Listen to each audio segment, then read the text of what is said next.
All right, the point of this video is to show you a second strategy for simplifying square roots that's more just based on number sense and how the numbers work together.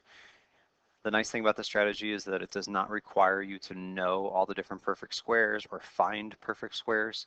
You can simply do the problem however you start it. And so I might try this problem, square root of 80, a few different times. So in fact, I'm going to clone that so that we can maybe do this a couple different times. The idea is still start with what you can break this down to. So square root of 80 breaks down, let's say you said square root of 8 times square root of 10. 8 times 10 is 80. Neither one of those is a perfect square, so if you're using the strategy we talked about in class, you would probably stop here. But you could keep going. You could break these down into factors and look for factors that they have in common. So for example, the square root of 8 could be broken down to a square root of 4 and a square root of 2. And the square root of 10 could be broken down to a square root of 2 and a square root of 5. And so because I had the 8 and 10 doesn't mean I have to stop and try something else. I could actually break it down even further. Now I'll do some of the things I've done before. Specifically, I can take a square root that is a perfect square and write that as an integer. Square root of 4 is the number 2. I can also create my own perfect squares.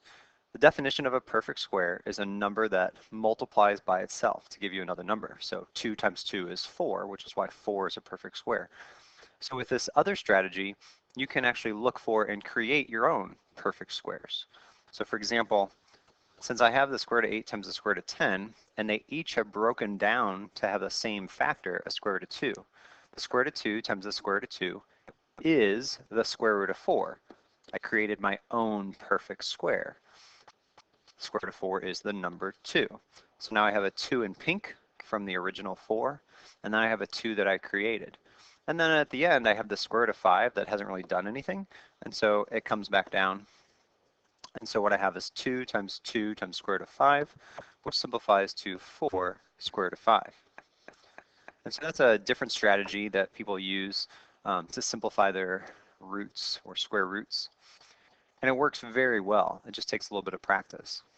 Square root of 80, again, if I look at that, and instead of 8 and 10, I don't know, maybe you said 2 and 40, you could go from there.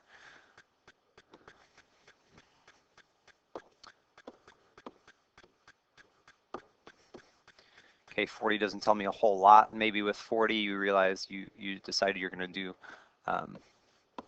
4 and 10, so you keep breaking it down.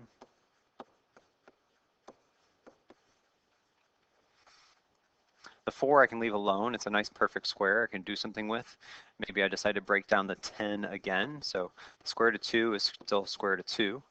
The square root of 4, I'll leave that for now. And then the square root of 10, let's say we broke that down to a 2 and a 5. The only way you can break down the 10. So now I'm going to use the same strategies I did with the first 80. I'm going to look for my perfect square and see what it can do. Square root of 4 is just the number 2. You notice I have the same numbers as I did the last time, so I can create my own kind of bridge shape right there. That square root of 2, square root of 2 is still going to give me a square root of 4 because of 2 times 2, which gives me a 2. And then I have a square root of 5 left over, so 2 times square root of 5 still works out. Those are the main ways I see that. I guess you could do one more time. We could say 80 breaks down to 4 times 20. So square root of 4 times square root of 20. I actually like this way a lot. 4 is a perfect square, and 20 can simplify to 4 times 5. So I have a square root of 4, and then I'll say my 20 becomes a square root of 4 square root of 5. Here's where knowing how the numbers work together can save you time. You don't have to always follow a certain process in math.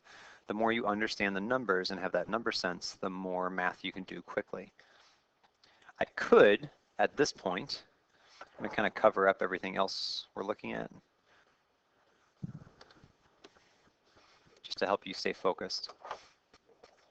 I could, at this point, say that both of these 4s become a 2. 2 and 2 and this stays square root 5 to get my 4 square root 5. And that is okay. But that's really an extra step. I could create my own perfect square by saying the square root of 4 times the square root of 4 is really the square root of 16, which is the number 4, which is the same. And so there's different things you can do with the math there.